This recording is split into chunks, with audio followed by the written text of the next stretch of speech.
cada uma de vocês, nossos camaradas.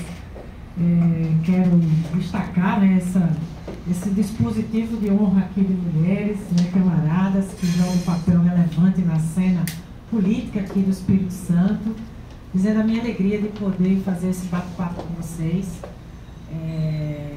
Nós, além, né, de ter a responsabilidade de ter assumido como a primeira mulher o Ministério da Ciência e Tecnologia, mas sem dúvida nenhuma a minha principal responsabilidade é ser presidente nacional do Partido Comunista do Brasil. Essa é a maior honra e a maior responsabilidade que eu carrego na minha história política. E os desafios nossos, num contexto tão adverso, é que é preciso a gente compreender. Nós, os comunistas, temos essa característica. Diante de ameaças, né, e de desafios, a gente se agiganta. Isso é o que nos move, né? Nos move para mudar essa conjuntura mundial e brasileira tão complexa.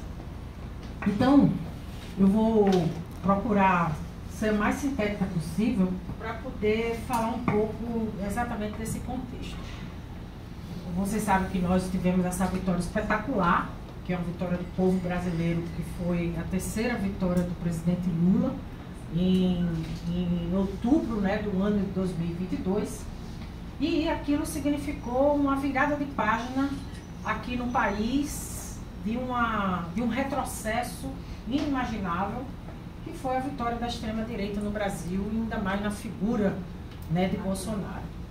Então, isso pareceu e foi um verdadeiro pesadelo, né, um tsunami que passou pelo país, e por isso mesmo que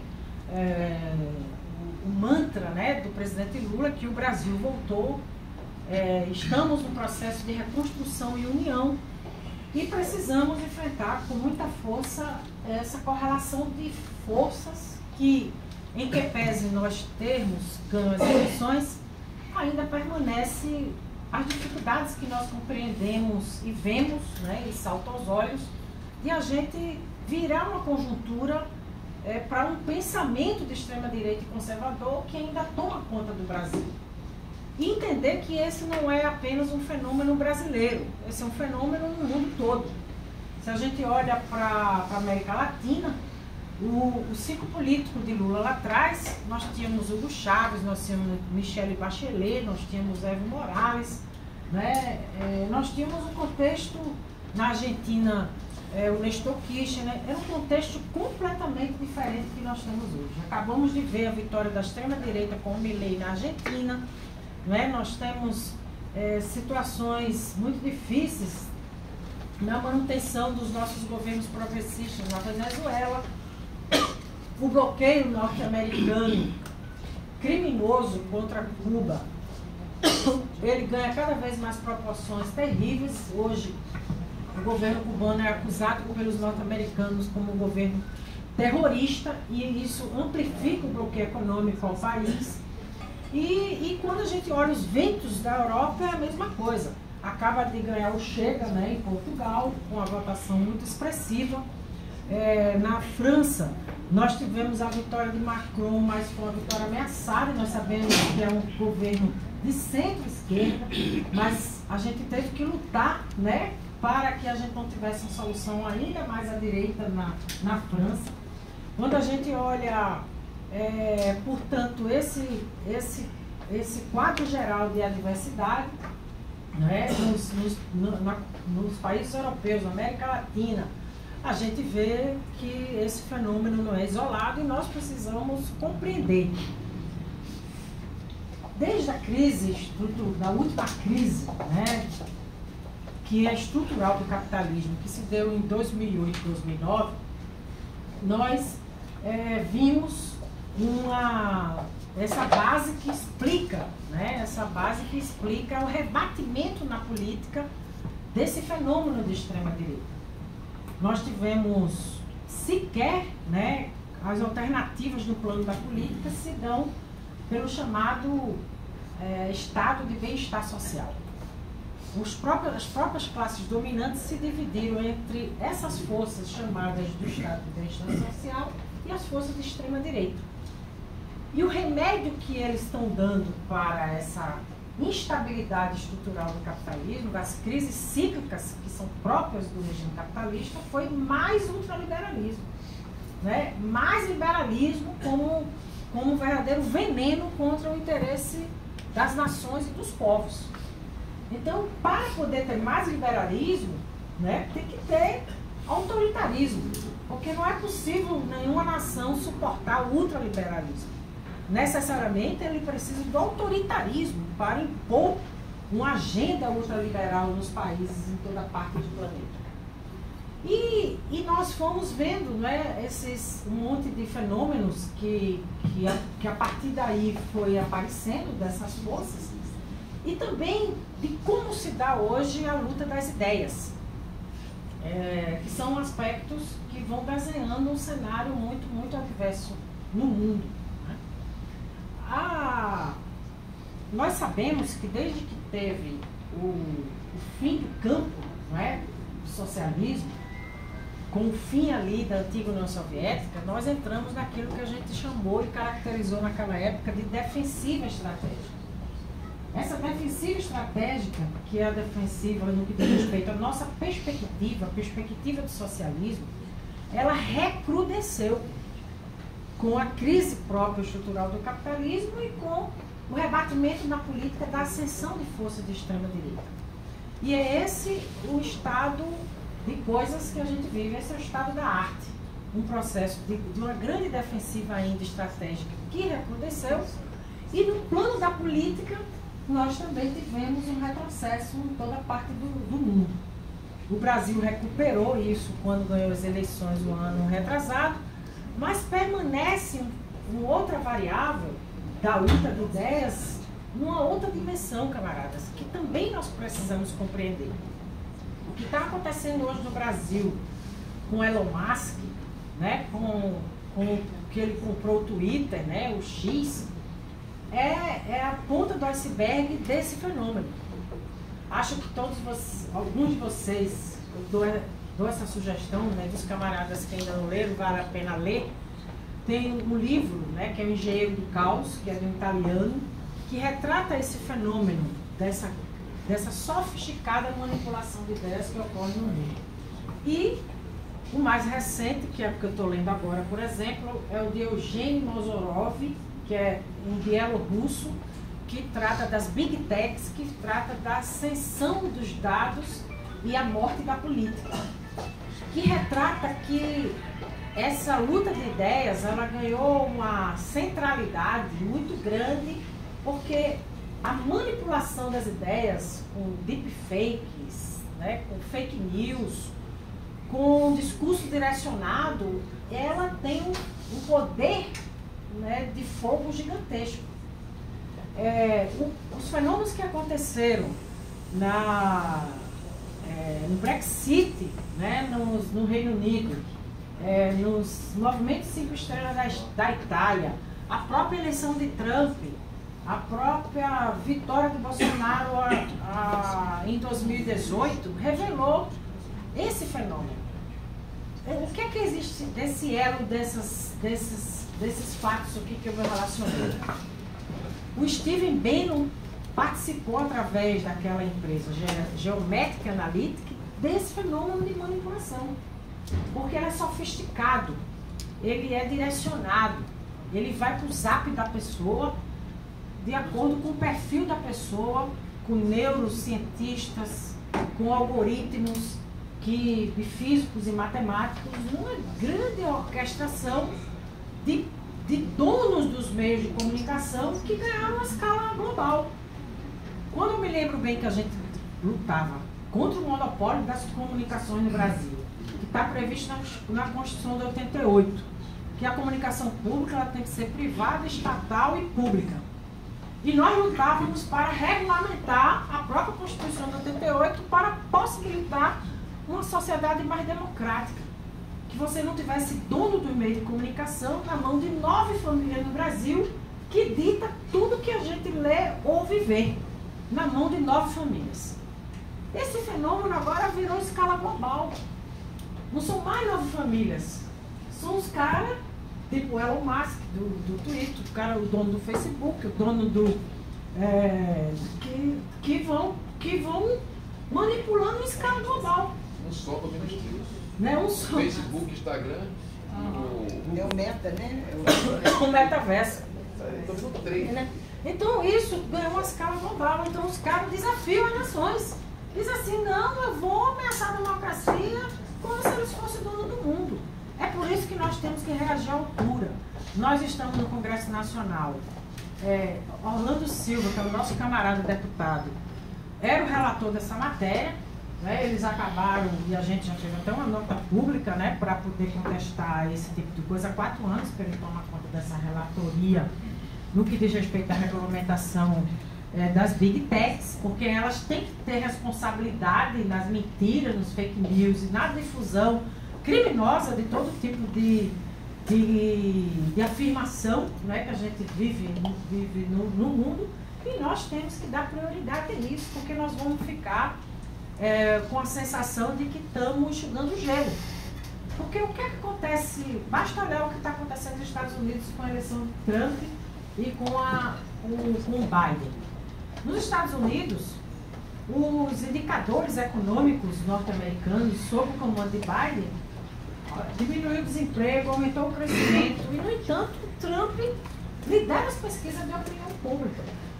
O que acontece no Brasil? No Brasil, nós tínhamos o crescimento previsto do ano passado. Para em menos de 1%, fomos bater em 3%. Foi o crescimento do PIB do ano passado. Diminuímos o desemprego, a taxa de desemprego, aliás, a taxa de desemprego está na casa de 7%. Nós fomos superavitários na balança comercial. A inflação, mais uma vez, esse mês está em queda. Tiramos 8 milhões de brasileiros e brasileiras da fome o ano passado. Retomamos todas as políticas públicas que estavam ou paralisadas ou tinham sofrido retrocesso, como é o caso de Minha Casa Minha Vida, que foi para a faixa mais baixa de renda da população, como é o caso da retomada do Bolsa Família, com a exigência da vacinação, com a exigência de que os meninos e as meninas tenham presença em escola, que é uma questão conceitual muito importante do Bolsa Família. Nós retomamos o Mais Médico aí sob a liderança de Inésio. Hoje o Brasil voltou mais médicos no país. Nós retomamos a farmácia popular. Nós retomamos um conjunto de políticas públicas. Ainda fizemos o Desenrola, que 14 milhões de brasileiros estão sendo atendidos com o endividamento estrondoso que esse país tomou de um monte de brasileiros e brasileiras. Né? Nós, escola em tempo integral, o pé de meia, que são políticas novas, e vai precisar de muito mais, de uma nova geração de políticas públicas. Porque, gente, tem uma parcela da população que não está no salário mínimo, que não está no Bolsa Família, que não está nas políticas públicas que nós gerimos lá atrás. E é preciso também que a gente se comunique com esse setor da opinião pública. Nós precisamos entender esse fenômeno e agirmos na direção de fazer o confronto. Então nós temos um núcleo duro no país, de uns 20%, que pode chover canivete. Não chover canivete não é coisa boa. Pode chover dinheiro, né? Pode chover dinheiro, e o cara diz, não, eu tô com o Bolsonaro, ele pode matar a mãe dele, e o cara vai dizer que ele é um cabalo, né? Então vai 20% ali, um núcleo duro que não enxerga nada. Eles só veem nas fontes que querem ver um negócio até fora da racionalidade. É uma coisa assim, meio de fé incondicional. É uns 21% da população. Tem uma turma que é nossa, né? que está no nosso campo, que é progressista e avançado. E tem uma grande parcela da população que está em disputa, e é para essa que nós temos que conversar e falar. Nós não podemos ficar fazendo discurso para nós mesmos. Do contrário, nós não vamos avançar e reverter esse jogo. Nós precisamos entender o fenômeno, por exemplo, dos neopentecostais, não é? nós sempre, nós os comunistas, talvez sejamos quem tem mais autoridade, embora eles façam todo tipo de pecha contra nós é que temos mais autoridade de falar de liberdade religiosa. Foi um comunista, Jorge Amado, que na Constituição de 46 colocou na Constituição brasileira a prática da liberdade religiosa. No entanto, esse fenômeno dos neopentecostais, né? E é preciso, são 10 anos de um crescimento exponencial. É um terço da população brasileira. De um monte de caras, né? Tipo Malafaia da Vida e outros, que fazem da crença e da fé um mercado das almas, né?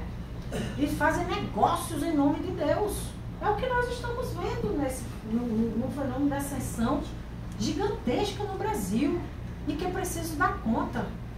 Fica ali um discurso único em tudo e é ataque para cima dos nossos governos, ataque para cima de Lula, todo tipo de mentira que é repetido ali diversas vezes. São aspectos que nós precisamos compreender. Tem uma juventude, e é aqueles que nem trabalham nem estudam, que é preciso ter política pública para ela. E a grande maioria são mulheres negras da periferia.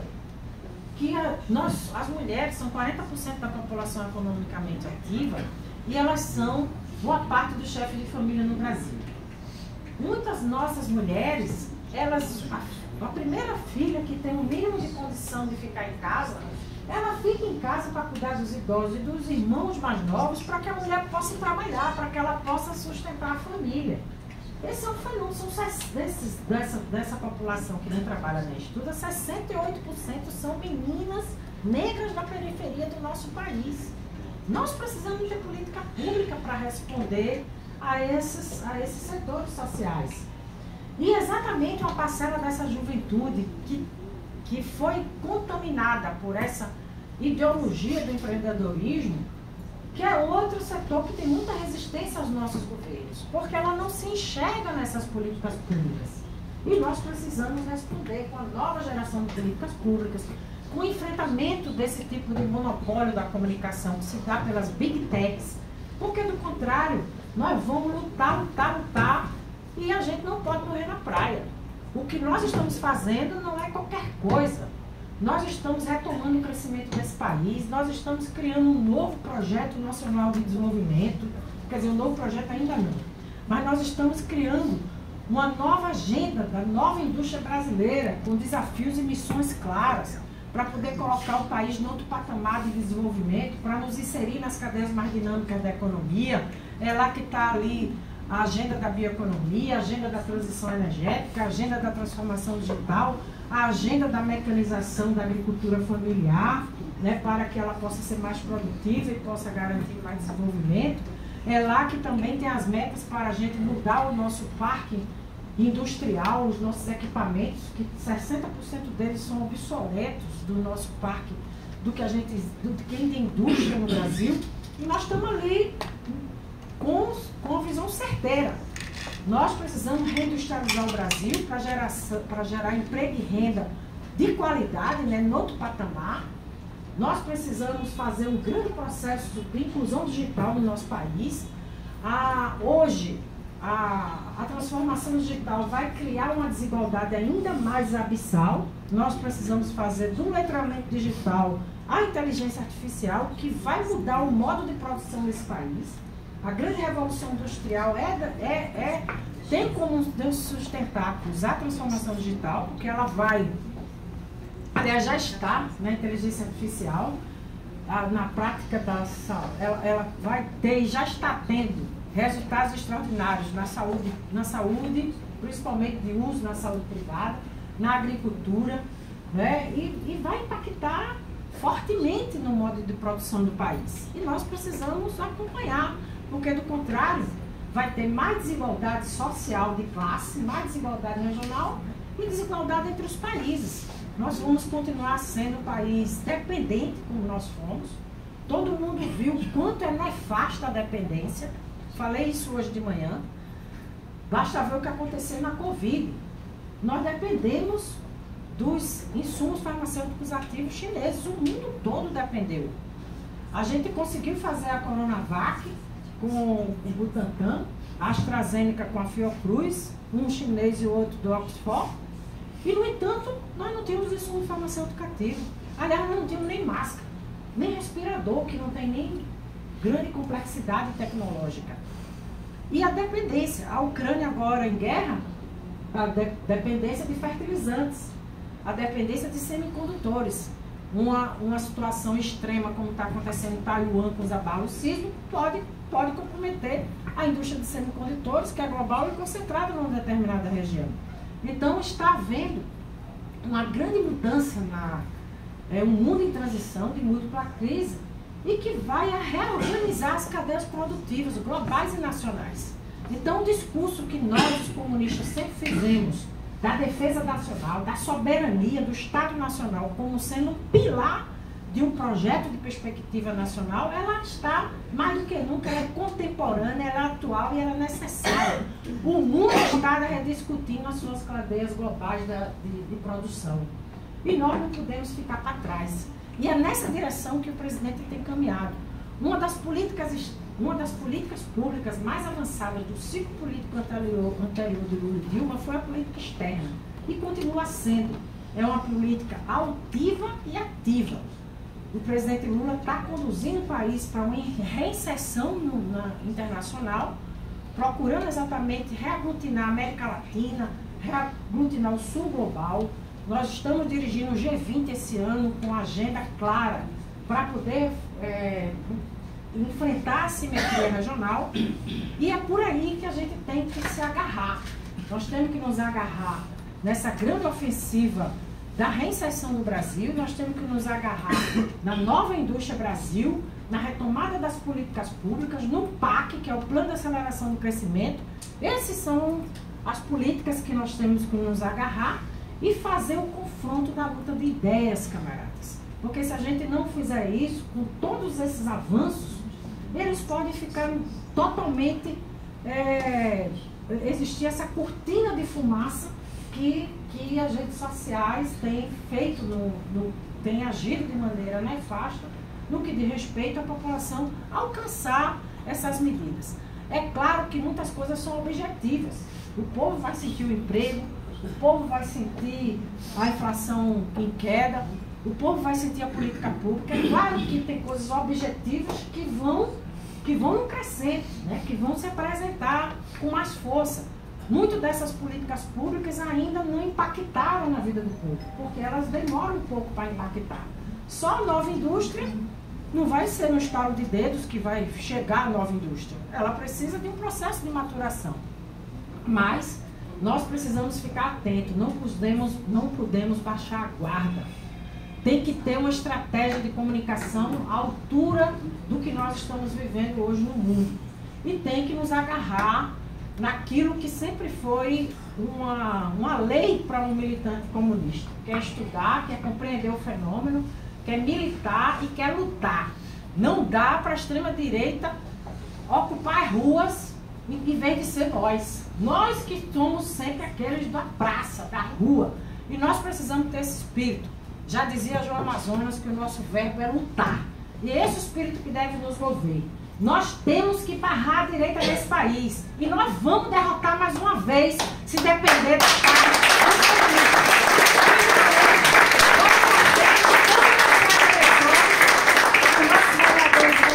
fazer uma bancada retada, que é que nós somos. Aonde a gente chega, a gente faz diferença.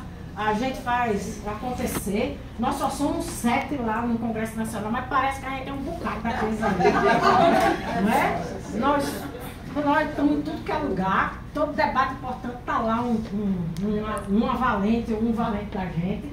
Tudo que é assunto estratégico está lá, a gente dando opinião, formulando bem, fazendo acontecer. E esse é o espírito que deve mover a gente.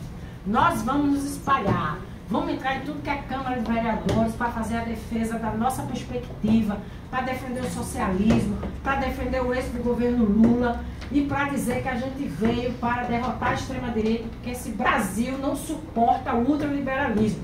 Nós queremos uma vida melhor para o povo brasileiro Esse é o motivo de ser e da existência do nosso partido. E eu não tenho dúvida que nós vamos para cima, fazer uma excelente disputa eleitoral em 24, para espalhar nossas ideias em tudo que é Câmara e Prefeitura nesse país afora. Grande beijo para vocês e finalmente.